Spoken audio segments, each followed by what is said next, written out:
Hallo und herzlich willkommen zu dem YouTube-Video. In vergangenen Videos habe ich dir gezeigt, wie du mit AI Bilder generieren kannst. Ich habe hier gerade das Beispiel offen, aber du siehst, es generiert immer wieder verschiedene Personen. Und im heutigen Video wollte ich dir zeigen, wie du mit AI Bilder von dir selber generieren.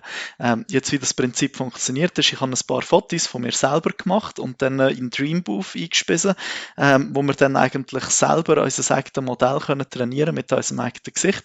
Und dann können wir mit AI Bilder generieren, wo wir uns selber als Stichwort eingeben und ihr seht, dass es dann also Bilder mit unserem eigenen Gesicht generiert. Das sind jetzt einfach ein paar Beispiele, die ich euch hier gerade zeige von mir selber, mit meinem eigenen Gesicht, einfach damit ihr wisst, was ihr erwarten für Resultat. Gut, um das jetzt selber zu machen, brauchst du zuerst schon mal ein paar Fotos von deinem eigenen Gesicht aus verschiedenen Perspektiven, damit sich dann das Modell auf dein Gesicht trainieren kann. Die Fotos müssen jetzt in einer bestimmten Größe sein, nämlich 512 x 512 Pixel. Ich habe jetzt die Webseite hier, wo man einfach die Fotos reinziehen kann und dann schauen, dass alle Fotos in diesen Squares drin sind. Und dann können wir die Fotos eigentlich auch schon als ZIP abladen und dann hast du die auch lokal parat. Nachdem du das gemacht hast, kannst du auf die Google Colab Webseite gehen und dich zuerst mal mit der Google Cloud verbinden, wo dir eine Instanz gibt, die für dich alles berechnet. Und dann kannst du jedes Feld nacheinander ausführen, bis du zu dieser Hugging Face Feldchen kommst.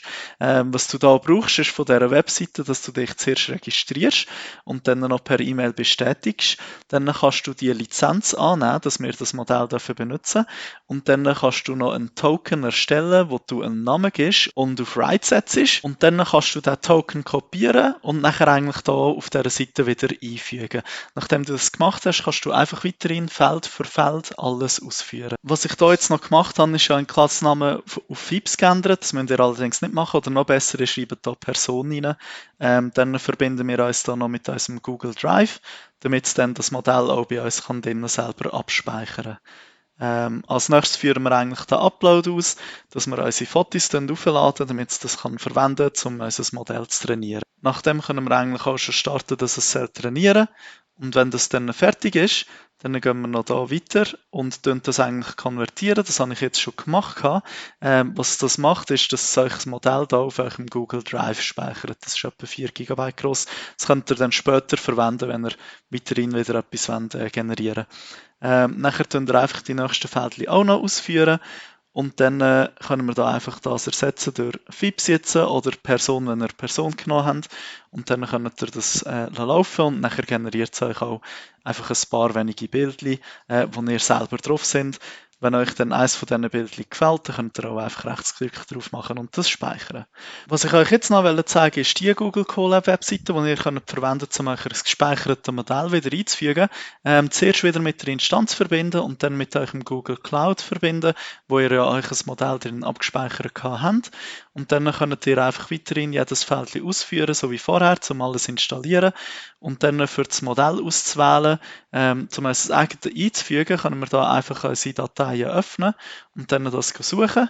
Und zwar findet ihr dann das in dem Ordner, wo ihr es darunter abgespeichert habt, euch das Modell. Da könnt ihr einfach Rechtsklick drauf machen und den Link holen und dann das ausführen.